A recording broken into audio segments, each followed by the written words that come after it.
Kansas City, hello, good evening. It's Sunday Sound Off. This is DJ E. Welcome. It's been 2 weeks since I last sounded off with you guys, and I'm going to try this again. It's been a very rough month for me personally. I'm sure there's been a lot worse things going on in other people's lives. I know people sometimes think that they have like this gigantic mess of world, but really it's not that bad. And I guess that's me. Sometimes I think that I have this huge, gigantic issue going on, or I have issues and, problems, and it really isn't that serious. So it's just good to take care of ourselves and remember, what's important first before anything else. So anyway, tonight's topic is just, taking care of self. Talking about, what are you doing for yourself on a daily basis? Like, what are some of the qualities that you do from the start, from the very beginning, from when you wake up and that alarm clock goes off until you actually, get into your nighttime routine or whatever you do? So, a lot of my self-talks and my Sunday sound offs always kind of drift towards recovery a little bit. I try not to talk about it every time. But for me, in the old days, a routine would be on a Sunday. I'd wake up, I'd probably be hungover from Saturday. I would start drinking very fast, very quickly on Sunday because I didn't want to think about Saturday. And Sunday mornings for me was, Coors Light, ice cold Coors Light, maybe some chicken wings, and then, quickly switch over to vodka, maybe Bloody Mary if I really was, craving something spicy. But back over to the Coors Light. It was kind of like, I used to call it, I need a beer to get me sober, which is so stupid, but if you've been a drinker, you understand the hair of the dog, and the hair of the dog works for a long time, but it will end up biting you in the ass later on in life, like it did me. But my point is that Sundays used to be that. So Sunday football, Sunday baseball, Sunday basketball, whatever time of the year it was, there was always something going on a Sunday.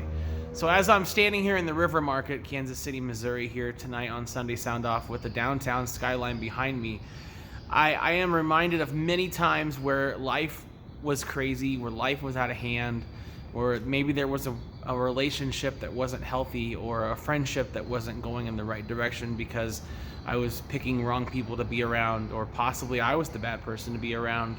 For me, Sundays were a day of just, get drunk, get wasted. Let's not think about the fact that we got to go back to work tomorrow, which is Monday.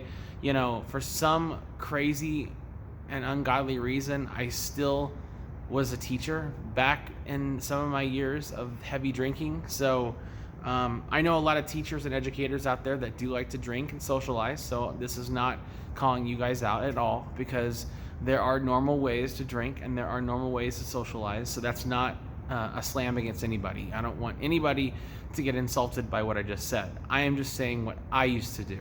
And what I used to do is I used to get off of work on a Monday night at 5 o'clock. I would go home. I would drink vodka. I would go to happy hour. I even tried going to the gym a few times, and I would do these gym things where I'd mix up my little, plastic mugs, and I'd have like vodka or Jack Daniels or something, and I would shake it up, and I would put, some like fluid in it, I'm trying to think of my words. I would put like powder in it to try to make it like healthier. It was something so stupid, so dumb. I saw it on 2.5 Men, and Charlie Sheen like took this stuff and he like poured it in his thing, and he went to the gym and he shook it up, and that was his way of working out and also getting a little bit of a buzz. It was so dumb, such a drunk and such an alcoholic that he was in that show, and still maybe, actually he's been sober in life, but and good for him. That's okay. I was not born that way. I was not raised that way. I came out of high school never looking at an alcoholic drink, never touched a cigarette, or never even, knew what the smell of marijuana was. But I am 40 years old, so my generation's a little different than some of the others now. So I've learned a lot in those few years, and in the last 10 years, my life has changed completely. In June of 2012, I changed from this type of everyday routine, Sunday routine, to I like a normal routine. I like to wake up on Sundays. I like to take a shower, maybe shave. I like to go get some breakfast, drink some coffee. I like to sit and just kind of like take it all in, maybe read the paper if the paper's available. We don't really read the paper anymore, but maybe get on Twitter and read what the news is going on in the world, see if there's anything bad or good that's happened. Unfortunately, that's just the way things are sometimes, and kind of keep myself up on current events. Find out if I missed a ball game the day before, who won, and what their stats are, and what team is playing who tomorrow or the next day, what are the odds, over unders on stuff and different things like that. So that's my Sunday routine in the morning. And then meditation is a big thing for me.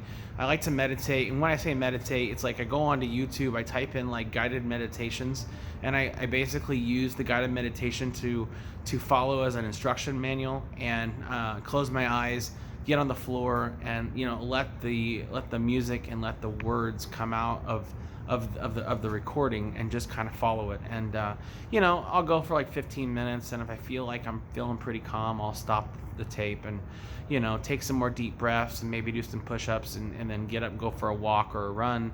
And then that's kind of my morning. And so after that, I have some breakfast, and then shower, clean up, and go about my day. So Sundays are one of my favorite days too, but it's a stressful day for me, because like I said, it used to be a day of destruction. So a lot of partying and a lot of craziness, and going out to Arrowhead Stadium or going to Kauffman Stadium even, there was always tailgates going on. We always had fun. We always were doing something. And let me tell you what, if it wasn't a game, we would always find something to do on a Sunday. We'd always find a bar to go out and drink and do shots at, and then have after hours somewhere else. And it never ended well, ever. So taking care of self it's a big deal. And today I find out that a friend of the Quaff, Mr. Eric Cooper, umpire, he was a Major League umpire. He was 52 years old. He died today. We found out today. He died today, a blood clot in his leg, and that's all the details that I know. But all I can tell you is this man from Iowa was a great guy. He would walk in the Quaff, never knew a stranger, shook everybody's hands, very polite to everybody. He was almost like Uncle Coop. If you have one of those uncles or aunts that's just old school, laid back, loves you, always got your back, that was Cooper. A lot of people will disagree with baseball umpires, and they won't, understand like balls and strikes and how the things are, called and all that. That's this way baseball is. Umpires in football, baseball, soccer, everything, it's all the same. Everybody's got to have an opinion, and that's just the way the world works. So you have to just kind of try to find the positive and sometimes in some of those negatives that you feel about something, because everybody's doing their job. And you know what, if you really hate somebody because they called your player out and it really should have been safe, then you know what, you need to really think about your life. So Coop was a good guy. Coop was a great guy. And you know what? I'm going to miss him a lot. He treated me very well, very respectful. He was the reason why I've had some really great seats in some of the stadiums that I've been to, giving me some free tickets and signing me up on some lists to go to those stadiums to see some games in Boston. Or I know that was Gary Sheeterstrom, but Coop hooked me up a couple times, and I'm very grateful for all the times he did. So anyway, take care of yourself, take care of your life. You don't know how quick and how fast you're going to be gone, because you know what, we are all just learning. We're learning and processing, life so fast. We don't know what's next and who's going to go next. I can't deal with another death in the next week. Can we take a couple weeks off, God? Can we, it's been a rough go. I know people that have been shot and killed. I know people that have been murdered. I know people that are hurting, and it's almost like we're protecting ourselves, we're protecting our kin, we're protecting our families. And you know what? How much more do we have to do this? Can we just figure out a way to live life normal? I wish, right? Maybe we need a better leader. I don't know, but anyway, I won't get into that. So you guys have a great and wonderful week. This is DJE, a very exhausted DJE. My body hurts. I'm tired. A lot of things coming up in my life in the next week and a half, and I'll be talking about those next Sunday on Sunday Sound Off. You guys have a great and wonderful week, and God bless. Good night.